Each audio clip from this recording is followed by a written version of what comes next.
Olá, alunos, estudantes e entusiastas de Química. Eu sou o Jonathan, professor de Química, e no Instituto eu atuo como técnico em Química no Laboratório Multidisciplinar. Hoje serei eu que estarei com vocês nessa videoaula para o Enem. E eu vou começar com a resolução de uma questão de um tema bem atualizado, que é o coronavírus, que eu elaborei para vocês. E durante a resolução dessa questão, nós faremos uma contextualização e explanaremos um assunto que vocês talvez tenham esquecido já lá no primeiro ano do ensino médio e também assuntos vigentes do terceiro ano do ensino médio. Nas nossas aulas seguintes, estarei ainda respondendo mais questões e na resolução das questões eu abordarei o conteúdo para chegarmos à resolução. Então, o tema atual é o coronavírus e nós sabemos que uma das formas de prevenção ao contágio, à contaminação, que é o contato, é o constantemente estarmos lavando as mãos com sabão, na forma correta, esfregando nesse sentido, entre os dedos, o dedão, né? Se possível, lavar os braços também, o antebraço, né? E toda a região onde você teve contato.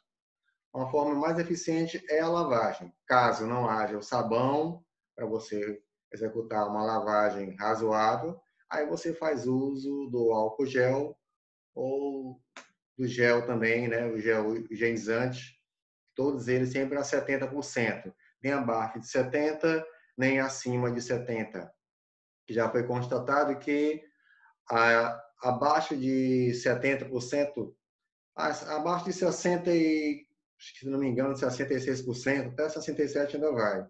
Abaixo disso aí, a ação bactericida do álcool já não é tão eficiente. Ele não consegue. Então, estudos já comprovaram isso. E por que não acima de 70%, professor? Porque acima de 70%, na verdade, já acima de 74%, a ação bactericida dele também não vai ser eficiente, a sua ação bactericida, porque ele se torna mais volátil. Então, ele precisa de um tempo mínimo em contato com a pele para que haja a atuação, para que ele desidrate, certo? A superfíciezinha do vírus, para com isso ele para que não haja contaminação. Então, antes de começar essa desidratação da moléculazinha do vírus, ele já evaporou, já mudou de estado físico, então não dá tempo nem de agir. Então, o ideal é os 70%, tá certo? Aí, por que o sabão é tão eficaz para o combate do coronavírus na nossa lavagem das mãos? Eu vou fazer uma práticazinha, uma demonstração prática rápida para vocês, para aí depois fazermos a questão e entendermos como que o sabonete ou sabão de coco, sabão líquido, atua na prevenção, tá certo? Eu vou aqui.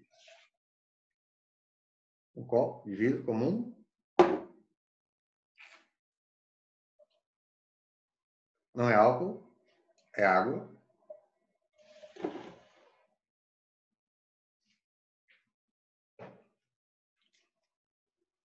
Óleo de cozinha comum. E o sabão. Sabão líquido, vou usar aqui um pouquinho de sabão que restou. Vou ver ali da patroa. E para dar uma corzinha na demonstração, eu vou usar um pouco de corante alimentício azul. Então, vou aqui pegar o copo com água.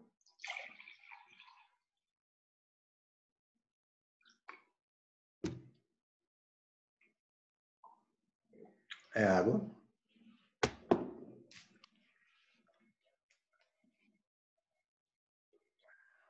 Óleo. Tá, segurar assim para você ver melhor.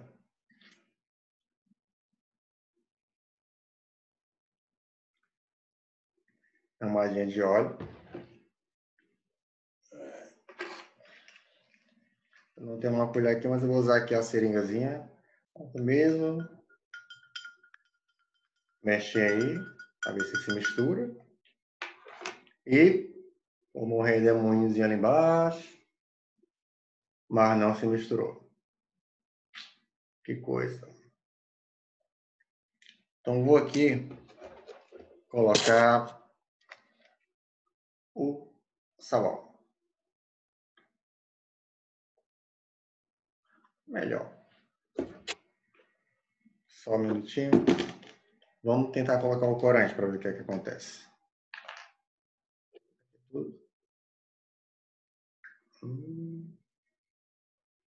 Olha só o corante.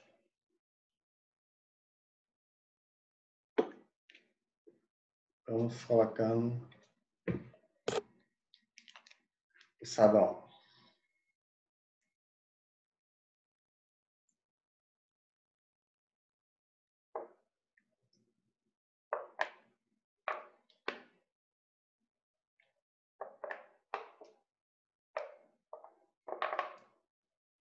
Observe o que acontece com o corante alimentício.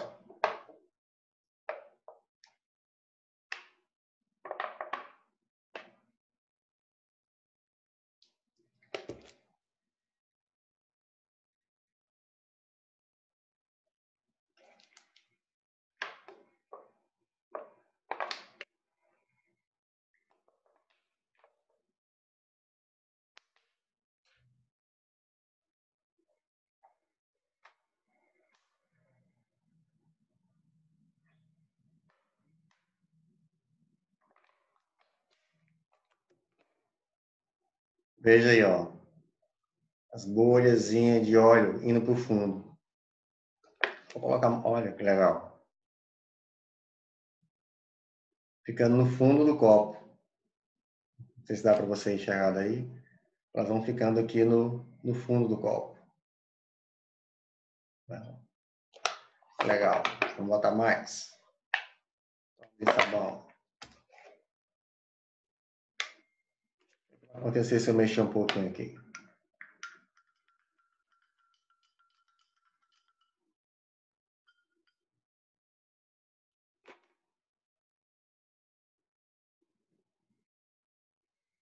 Olha aí. Quando eu mexi, você já pode observar que boa parte do óleo, vou botar mais também, tem bastante óleo que eu coloquei, então vai ter bastante sabão. Mais uma mexidinha.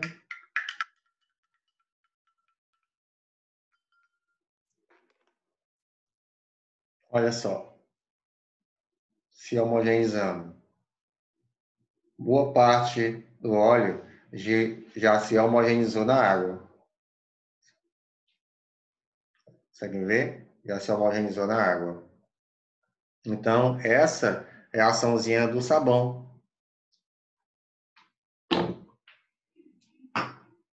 O sabão, no caso, ele ajudou a romper a tensão superficial da água, fazendo que o óleo e a água consigam interagir com a ajuda das molequinhas de sabão.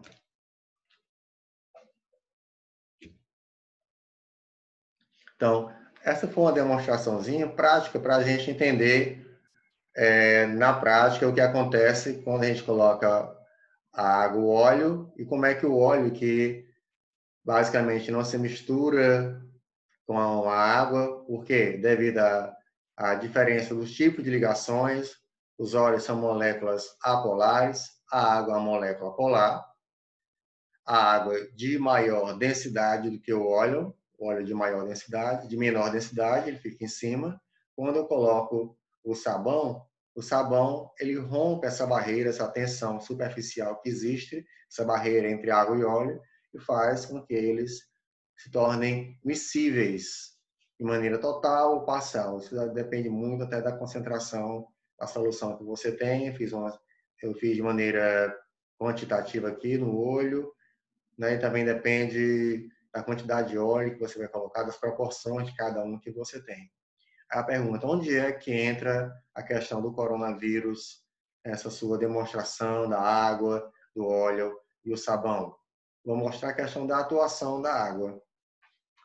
Desculpe, a atuação do sabão com a água para remover, para fazer a sanitização, remover as possíveis partículas de contaminação de vírus e bactérias que tenha em suas mãos, na sujeira de um modo geral. Ok?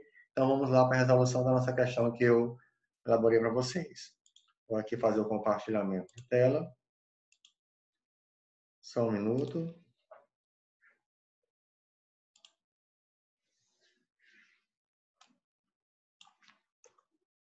Pronto.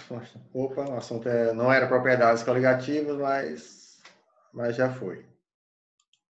Deixa para lá. Então está aqui a nossa questão.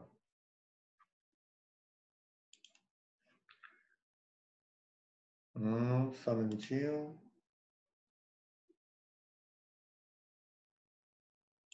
Pronto. Lavare le mani. Não consigo ler isso aqui. Hand washing. Nhan shan chen chuan. Em qualquer idioma, a mensagem mais importante do momento é clara: lave as mãos.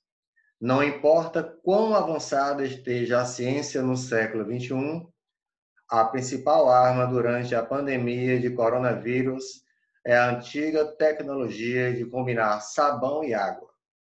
Embora não tenhamos certeza de quem, quando ou como alguém teve a ideia tão brilhante, sabemos que essa mistura ainda é a melhor estratégia para combater doenças infecciosas e nem mesmo o novo coronavírus pode vencê-la.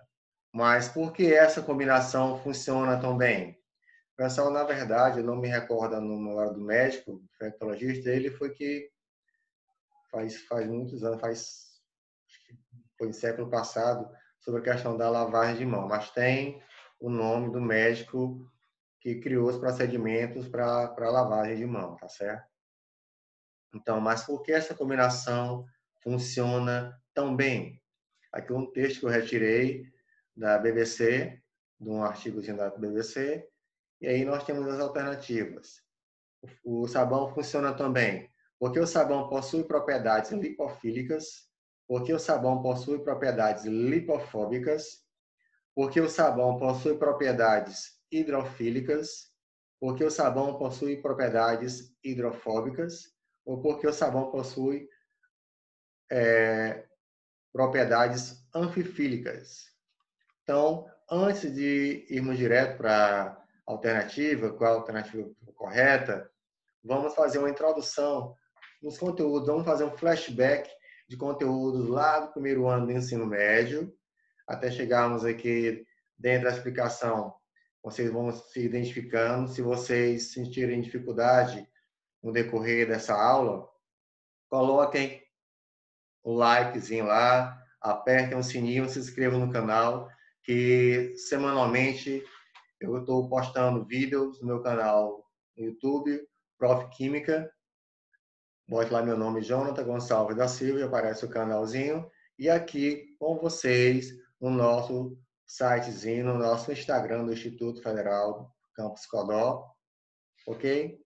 Então, eu vou aqui, vamos contextualizar esse enunciado com ações que vocês viram no primeiro ano, pegando o gancho do primeiro ano, chegando até o terceiro ano, de assuntos que vocês provavelmente já devem ter visto. Se não, parte que vão ver agora e que tiverem dúvida, dê uma olhada no livro didático de vocês e posteriormente estaremos tirando algumas dúvidas, deixando inscrito lá no canal, certo?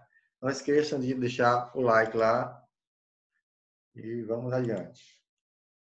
Então, vou começar por ligações polares e ligações apolares. Aqui é o conteúdo que vem lá no primeiro ano do ensino médio. Quando você falou aí de ligações químicas lá no primeiro ano, que você viu ligação iônica, a ligação covalente, etc, etc, etc.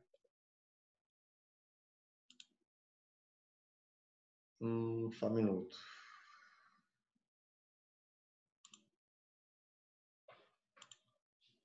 Ligações polares e apolares. Aqui eu tenho hidrogênio e hidrogênio. Olha, quando a gente fala em ligações polares e apolares, eu estou me referindo às ligações covalentes. Vocês viram no primeiro ano ligação iônica e ligação covalente.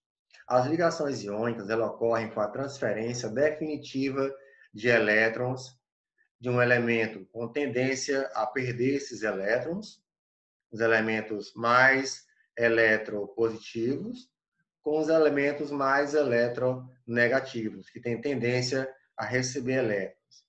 E viram as ligações covalentes. As ligações covalentes, covalente normal, covalente dativa, tem as ligações simples, duplas e triplas ligações covalentes, que vocês viram no carbono. Então, fazendo um retrospecto de ligações polares e apolares, nós estamos nos referindo às ligações covalentes, polares e apolares. Quando é que ela é uma ligação polar e apolar? Temos aqui o exemplo do hidrogênio e o cloro. O hidrogênio é um elemento da família 1A da tabela periódica. E na sua única camada, ele possui apenas um elétron. O cloro é um elemento do grupo 7A da tabela periódica, a família dos halogênios. E na sua última camada, ele possui 7 elétrons na camada de valência. Pela regra do octeto, que vocês também devem ter visto no primeiro ano do ensino médio, quando se fala em ligações químicas, quando se fala em ligações, começa com a regra do octeto, onde diz que um elemento adquire estabilidade quando ele possui 8 elétrons na última camada, ou 2, se esse elemento possui apenas uma única camada. Se ele só possui uma camada, que é o caso do hidrogênio, ele só precisa de um elétron para se estabilizar. O cloro, como é da família dos halogênios, 7A da tabela periódica, tem 7 elétrons na última camada. Para atingir o octeto, ele só precisa de mais um. Nesse caso, como se trata de ligação covalente, ninguém vai doar o elétron para o outro. Eles vão compartilhar. Compartilhar igualmente, mais ou menos, igualmente é relativo. Porque, como são elementos diferentes, existe a diferença de eletronegatividade. Sendo o cloro mais eletronegativo do que o hidrogênio, a tendência é que os elétrons fiquem mais próximos, o par de elétrons que eles vão compartilhar, ou seja, vem um elétron do cloro, está aqui o branquinho, e um elétron do hidrogênio, está aqui o amarelinho. Né? Eles vão compartilhar o par de elétrons. O par de elétrons fica numa distância, nem está próximo demais do hidrogênio, nem do cloro. Aqui é como se fosse uma distância segura entre um e outro. Ele está beneficiando ambos os átomos. Então, o cloro é mais eletronegativo do que o hidrogênio, porque o cloro pertence à família 7A da tabela periódica. Nesse caso aqui, estabiliza os dois elementos. Ele tinha 7, 1, 2, 4, 6, e esse aqui 7, com mais um que ele está compartilhando do hidrogênio, que não é do hidrogênio, mas também não é dele. Estão compartilhando par, então agora fica com 8. O hidrogênio só tinha um elétron, que era esse amarelinho, se aproximou, e esse elétron do cloro também ficou próximo da eletrosfera do hidrogênio. Então, o hidrogênio compartilha também desse par de elétrons, ficando ele com 2 estabilizado e o cloro com 8 também estabilizado. Então, assim, eu tenho um compartilhamento de par de elétrons. Caso haja uma ruptura nessa ligação, vamos supor que eu aqueça essa substância, o HCl, que é o ácido clorídrico, que alguns já devem ter visto no laboratório. Se eu aquecer esse ácido, se eu dissolvê-lo num outro solvente, vai haver a ruptura dessa ligação. Quando quebra essa ligação, o que é que vai acontecer? Esse elétron volta para o hidrogênio, e esse aqui volta para o hidrogênio e o branquinho volta para o cloro? Não. Quando quebra, é aquela história aquela do casamento, né? Quando antes do casamento é meu bem para cá, quando está casado é meu bem para cá, meu bem para lá, meu bem para cá, meu bem para lá. Quando separa, é meus bens para cá, teus bens para lá. Então, quando quebra a ligação, o par de elétrons vai ficar com um elemento mais eletronegativo, o que tem maior tendência a atrair elétrons, que no caso é o cloro, mais eletronegativo, que são os elementos mais à direita da tabela periódica. No caso, o cloro está lá na família 7A, está na família cujos elementos são os mais eletronegativos da tabela periódica. Então, se você olhar, o que é a tabela periódica? A eletronegatividade é uma propriedade que na família ela aumenta de baixo para cima, ou seja, se eu for olhar aqui para a família do hidrogênio, o elemento mais eletronegativo seria o hidrogênio, o menos eletronegativo seria o frâncio. Na família do cloro, tem aqui o cloro, a família 7A. Eu tenho flúor, cloro, bromo, iodo, acetato. Aqui, de baixo para cima, então o mais eletronegativo é o flúor. Os mais de baixo são menos eletronegativos. Só que eu estou olhando para o cloro e para o hidrogênio, estão em famílias diferentes. O cloro está aqui, o hidrogênio está aqui. Então, na horizontal, a eletronegatividade ela aumenta da esquerda para a direita. Então, os elementos mais eletronegativos são os elementos mais à direita da tabela periódica. Os menos eletronegativos, mais à esquerda. No caso, é o hidrogênio. Está muito à esquerda, a eletronegatividade dele é pouca. Ele tem pouca força de atrair elétrons. À direita, eu tenho o cloro lá, mais eletronegativo, mais força para atrair os elétrons da última camada. Tá certo? Então, por isso, quando quebra a ligação, par de elétrons fica com o cloro. Por isso que tem aquela história da carga, uma carga negativa que o cloro fica, porque ele fica com um hidrogênio, ou um elétron do hidrogênio. E quando o hidrogênio perde um elétron na água, que é H+, H-, né? 2H+, então porque ele perdeu o elétron dele. Quando ele perde, carga positiva. E o cloro, quando ganhou o elétron dele, carga negativa. Ok? Então, a ligação entre os átomos de cloro e hidrogênio é uma ligação polar. Para facilitar, para dar um bizu para vocês, depois de toda essa explicação, eu vou resumir dizendo o seguinte, que quando você tem uma molécula com átomos diferentes, só tem dois elementos, a molécula só possui dois elementos, como o ácido clorídrico, ácido sulfídrico, certo? Com dois elementos diferentes, ela vai ser uma ligação do tipo polar, ok? Esse é o bizu. Dois elementos diferentes fazendo ligações, você tem ligação do tipo polar. Ligação apolar. Ligações apolares agora. Vamos apolar, agora nós vamos apolar. Veja que apolar é uma negação para polar. A é negação. O que não é polar é apolar. Então, aqui não tem polo, é apolar. Eu tenho aqui dois elementos iguais, dois átomos de hidrogênio. Então, você sabe que ambos pertencem à família 1A da tabela periódica. Então, todos têm o mesmo valor para a eletronegatividade. Quando eles se juntam para formar a molécula do H2, o hidrogênio na forma gasosa, o gás de hidrogênio, você tem aqui um compartilhamento igual de pares de elétrons. O hidrogênio só tem um elétron, o vermelhinho, e o amarelinho só tem um elétron. Quando esses dois elementos, dois átomos de hidrogênio se juntam, eles compartilham igualmente o par de elétrons.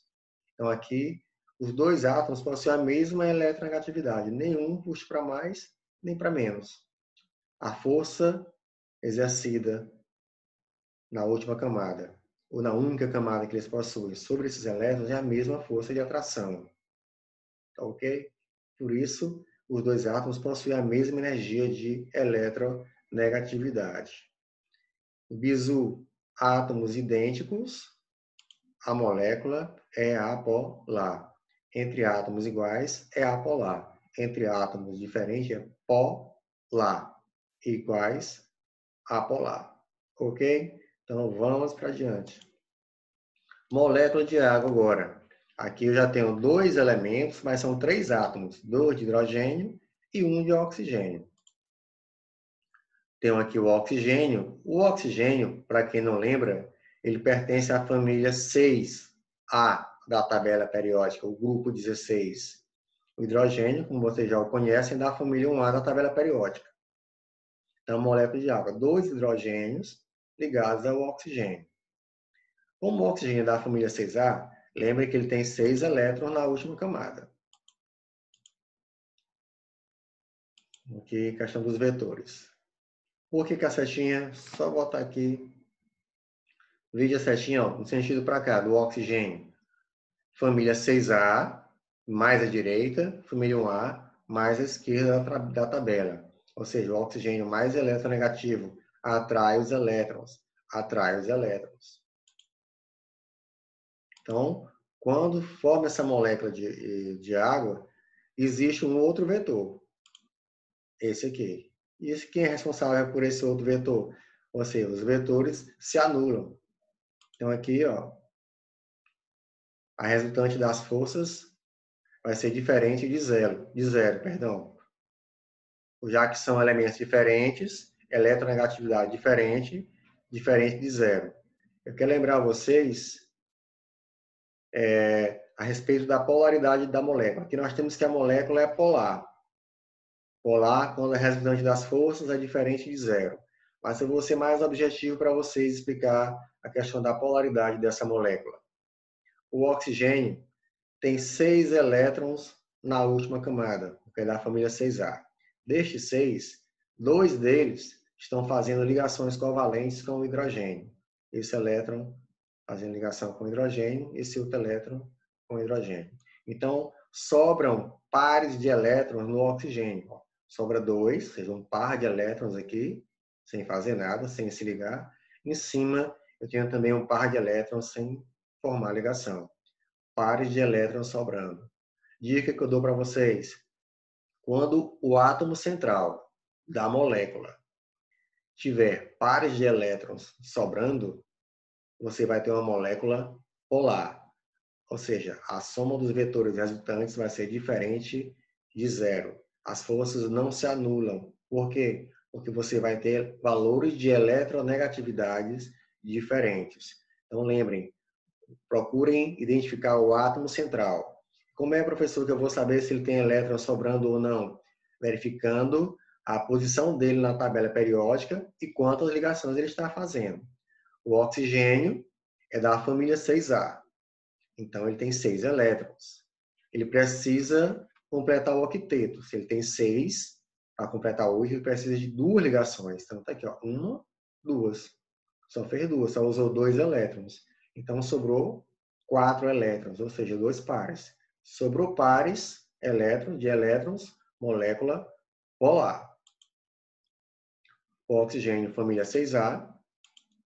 6 elétrons na última camada, só para lembrar. Faz 2 ligações para completar o octeto. Certo? Então, lembrem do esquema. Se aqui fosse 5A, 5 elétrons na última camada, faria quantos para completar 8? Se ele tem 5 para completar 8, faria 3. Se ele fosse da família 4, que é o caso do carbono, se aqui em vez de 6 fosse 4A, teria quantos elétrons na última camada? 4. Precisaria fazer quantas ligações para completar o octeto? Mais 4. Então, justifica as 4 ligações do átomo de carbono. Vamos adiante. Molécula de CO2.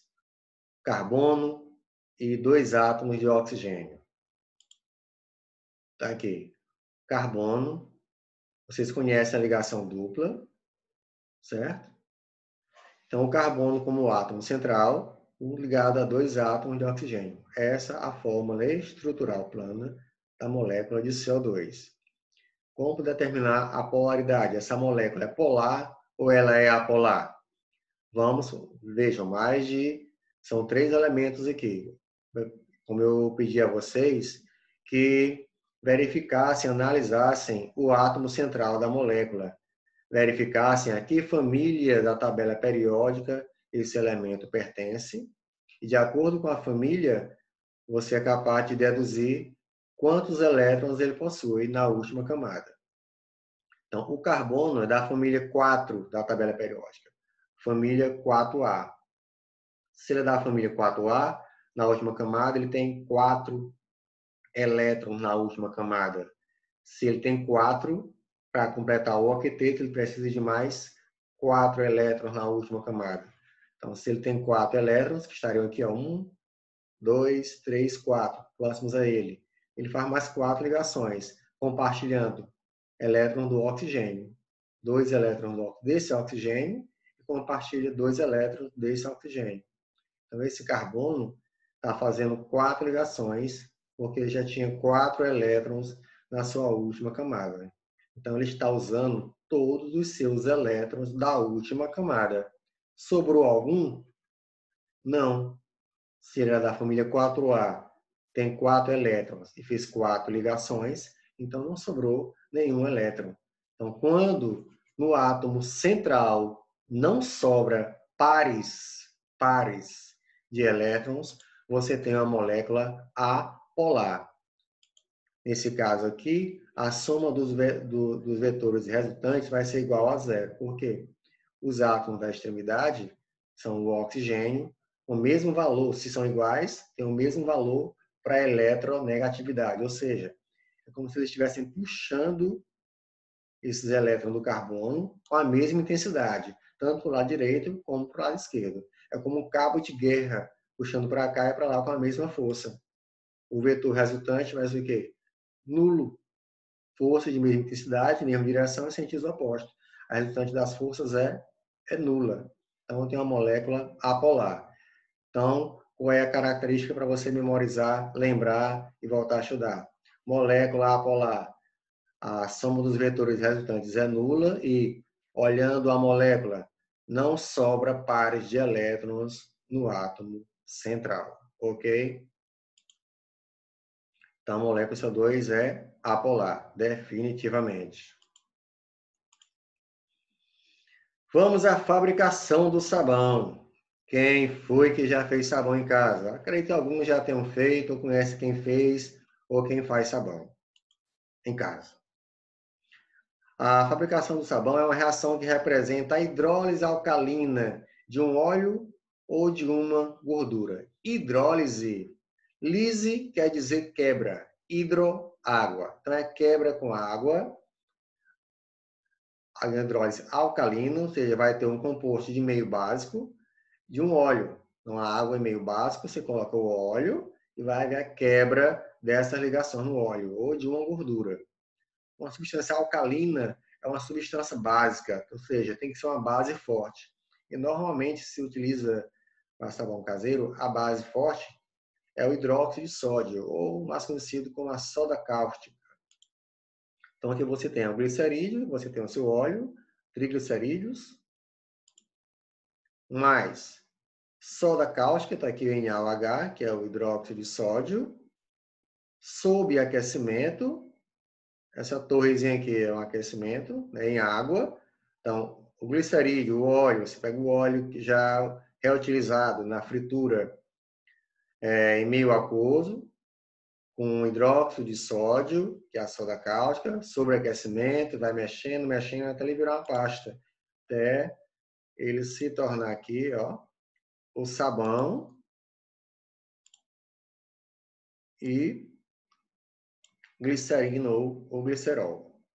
Ok? Então, essa é a reação de formação do sabão, essa saponificaçãozinha. Glicerídeo, soda cáustica, sabão. O que você tem aqui, na verdade, é um sal orgânico. Pronto. Então, aqui eu tenho a molécula do sabão. Essa aqui é a molequinha do sabão. Então, na verdade, é um sal de ácido carboxílico. Não sei se vocês já viram as funções oxigenadas. Esse grupo funcional, onde tem um carbono, aqui é um carbono, fazendo uma dupla ligação com o oxigênio e uma ligação simples com outro oxigênio. Aqui, na verdade, era um hidrogênio. Aí, quando coloca na água, sai o hidrogênio e entra o Na. É um sal de um ácido carboxílico. Ele tem essa valência livre, negativa, que foi na saída do hidrogênio, para entrar essa valência positiva, que é a entrada do sódio. O hidrogênio tem carga mais um, o sódio também tem carga mais um. Então, só vai trocar de lugar com ele. Então, essa parte é a parte do sal carboxílico, que aqui é a parte do óleo, a parte apolar. Ou seja, aqui a parte, esse rabinho maior, normalmente as moléculas de sabão elas são dodecanos. Você tem, normalmente são 12 átomos de carbono. Então, aqui está representado de outra maneira, como essa cobrinha, é a parte hidrofóbico, e essa bolinha, que corresponde à parte do sal, do ácido carboxílico, a parte hidrofílica. Então, tem um sabão assim. Então, aquela questão do experimento que eu coloquei aqui, de quando eu fiz a colocação da água, do óleo, aí coloquei o sabão depois. A ação sabão na água. Essa parte da molécula do sabão, ela é uma parte polar. Você está vendo aqui polo negativo e polo positivo. É a parte polar da molécula. E essa parte da cobrinha, pretinha aqui maior, ela é a parte apolar da molécula. E daí, professor? E daí que a parte polar, que é redondinha, é a parte que se mistura com a água, que nós vimos lá atrás que a água é polar, H2O. Então, essa parte, que é polar, se mistura com a água, que também é polar. Essa parte de hidrocarboneto é a parte apolar. Aqui se mistura com o óleo.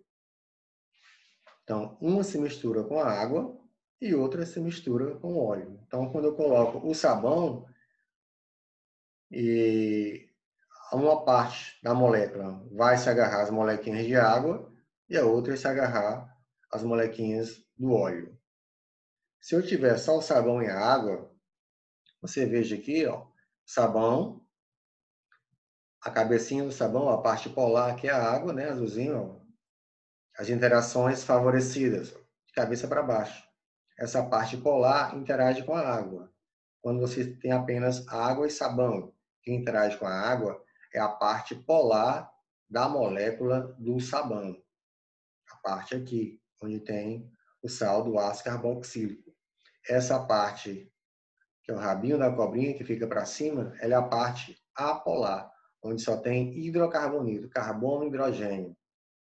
O hidrocarboneto fica para fora, não interage com a água. Se eu tenho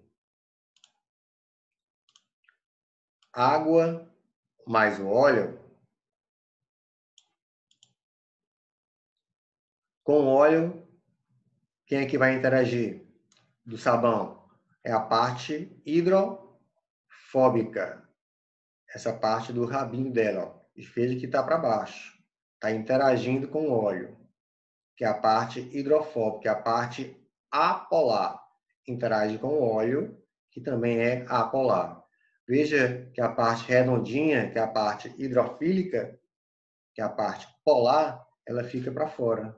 Ela não interage com o óleo. Então, quando você tem a água, a ponta dela interage com a água. Quando você tem o óleo, a parte apolar, o rabinho da cobra, é que interage com o óleo. Entenderam? Então, agora vamos. Como o sabão destrói o coronavírus. Vamos ver como é que corre. Ocorre da seguinte maneira. Você tem um vírus que está envolto por uma membrana lipídica, essa cinzazinha aqui. Ó. Lipídica, na verdade, é como se fosse o óleo que coloquei na água. Essa membrana lipídica, ela protege a estrutura interna do vírus, que é onde está o DNA do vírus, onde isso aqui vai ser transmitido, vai entrar em contato com sua pele e vai haver o contágio. Essa parte dele, interna, a membrana lipídica, que é a gordura que protege o material genético. Esse material genético, o que transporta ele até as nossas mucosas, fazendo com que assim haja contaminação, são essas aqui, essas proteínas aqui, que ajudam a infectar as células humanas. Ó. O material genético grudado nessas proteínas, as proteínas se grudam e aí ocorre a transferência do material genético para nossas células. Agora vamos analisar o sabão, aqui o sabãozinho. Vejam que nós vimos na molécula anterior. A parte redondinha é a parte polar, que se mistura com a água. E o rabinho, né, o corpozinho dela, parece a cabeça de prego. O corpinho da bicha é a parte apolar, que vai se misturar com a membrana lipídica, com a gordura. Então, essa parte, uma parte apolar, ela se mistura, e a extremidade redondinha, a parte polar, se mistura com a água. Então, tem aqui, ó, a cabeça hidrofílica interage com a água, e a cauda é hidrofóbica, interage com os óleos e gorduras. Então, o que acontece? A cauda das moléculas de sabão se conecta com a membrana lipídica do vírus e rompe a membrana lipídica. Essa membranazinha aqui, onde tem essas proteínas, vai ser rompida pela parte apolar do sabão, já que ele interage com as gorduras. Interagindo com a gordura, ele interage com o material genético. As proteínas e os outros fragmentos do vírus são arrastados pela água. Então, tá aqui, ó. Essa parte da proteína e o material genético, todo o material genético e a proteína é arrastado pela água, porque quando é rompida, essa parte apolar, ela forma uma estrutura chamada de micela. O que é a micela? É a gordura, é o material genético, mas com essas proteínas aqui, envoltos, ó, veja as cobrinhas aqui, ó, as cabecinhas, o corpozinho dela, ó, a cauda, a molequinha de sabão, todas elas interagindo com a gordura, faz uma camada em volta da gordura e a água arrasta tudo isso aí. E que você vai ter um arraste, arranca tudo com a saída da água, ou com a água ela arrasta toda a micela e leva o material genético do vírus pelo ralo. Então, é essa que acontece, porque a parte que se gruda na proteína, aqui, vou botar aqui para vocês, é a parte hidrofóbica. E a parte que, juntamente com a água, vai arrastar é a parte hidrofílica. Então, vamos voltar para a questão. Por que essa combinação funciona tão bem? Porque o sabão possui propriedades lipofílicas, filia e afinidade. Porque o sabão tem propriedades com a água, tem afinidade?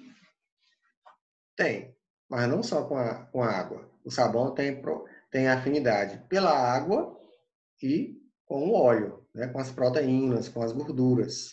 Então, não é só lipofílica, o sabão possui propriedades lipofóbicas, não só lipofóbicas, possui propriedades hidrofílicas, que é a afinidade com a água, sim, possui propriedades hidrofóbicas, também possui, mas a combinação que funciona bem é a combinação das duas propriedades. Ele é lipofílico, ou melhor, hidrofílico e hidrofóbico.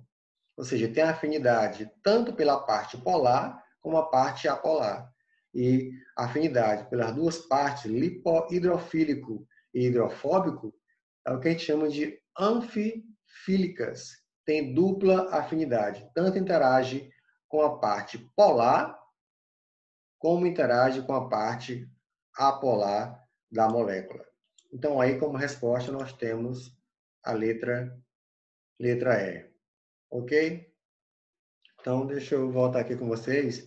Então, essa nossa questão foi para poder iniciar essa primeira aula de Química para o Enem, tratando as questões a partir de uma fundamentação teórica, dando um conhecimento básico para entendimento da questão e, posteriormente, a resolução de questões, certo? Fazendo um comentário da questão, mas comentando também antes, comentando o assunto, todo o assunto que envolve a resolução das questões. Então, obrigado a vocês pela participação. Não esqueçam de dar um like aí embaixo, de compartilhar o vídeo, de apertar o sininho para se inscrever no canal e semanalmente estarem assistindo vídeos e compartilhando vídeos da disciplina. E assine lá o canalzinho Prof. Química, que estou com mais vídeos lá de assuntos anteriores e postarei novamente provavelmente daqui uns 15 dias ou 20 dias, depende do nosso cronograma, novas questões, novas videoaulas sobre os conteúdos do terceiro ano, conteúdo do segundo ano, conteúdo do primeiro ano, ok? Vou fazer uma triagem com as questões que mais caem no Enem. Essa questão de Enem, posteriormente posso estar colocando uma que foi colocada diretamente na prova do Enem, se não me engano, de 2018, e responder ela com vocês aqui nesses vídeos, ok?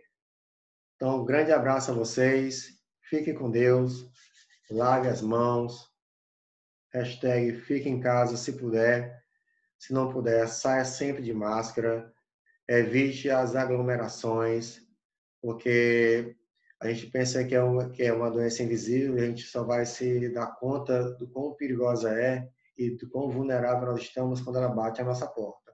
Então, não deixe que isso aconteça. Se previnam, ok? Muito obrigado e até a próxima, pessoal. Tchau.